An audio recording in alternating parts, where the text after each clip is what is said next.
Comrade, ake sixoxe lento ma-comrade le kaMsholozi no-Tuesday. Ma-comrade yazi ukuthini i-ANC is dangerous ma-comrade.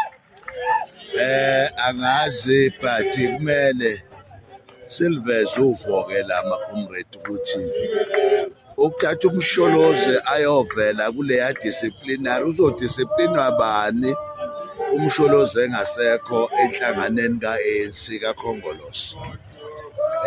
Mhlambe komele ukuthi njengenhlangano si-check-e i-decision kababa mayethi uyaya ke siyogaleleka nathi lapha eThuli House ngoba niyabazi laba bantu ngo-poison, niyabazi laba bantu ngey'bindi akade bemzama ngazo ubaba nangazo lezi ngozi ezikhona ziyasilimaza ngoba ubaba usanda kuba sengozini engacaci kahle ukuthi ubani lo kwazi ukukhetha imoto yakhe ukuthi azoyishayisa. Manje sebehlulekile laba bantu and they try by all means ukuthi ubaba bamhoste bese bemenza lento abafuna ukumenza yona. Mhlambe-ke is not about into ye-disciplinary but niyazi ubaba uphethe i-signature ebaluleke kangakanani ka-ANC.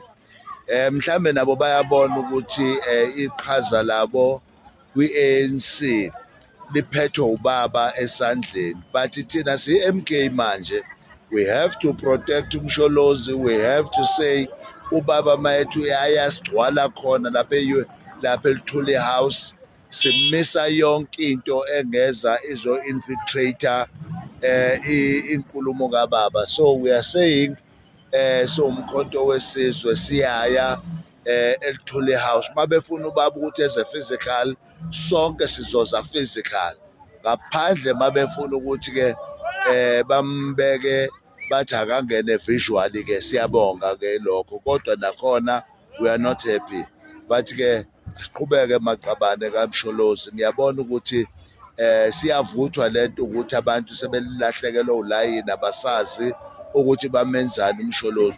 Ungahamba uthi uzodiscipline umuntu oseqala inhlangano ose-upresident wenye inhlangano ose-number 1 kwi-ballot paper okuyena njengamanje isikhampeyina ngaye okuyena njengamanje okhompyutha nani. It doesn't make any sense. Leli gama elithi umhlanganyelwa ake silivume ma-comrade ngoba aninakekile kodwa liyingozi.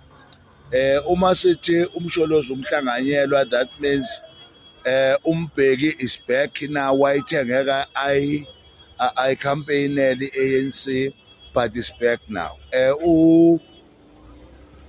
uLokuze uMhlante is back now.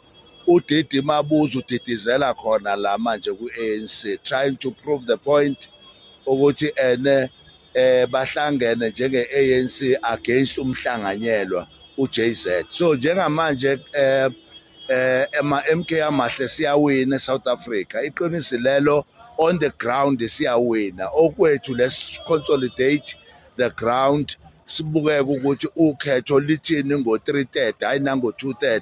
Ngiyabona ukuthi i-EFF ifeyilile, i-IFP shona phansi, Action SA shona phansi, everybody shona phansi. So now they are trying by all means to stop the MK. So bafowethu, it's time for the MK.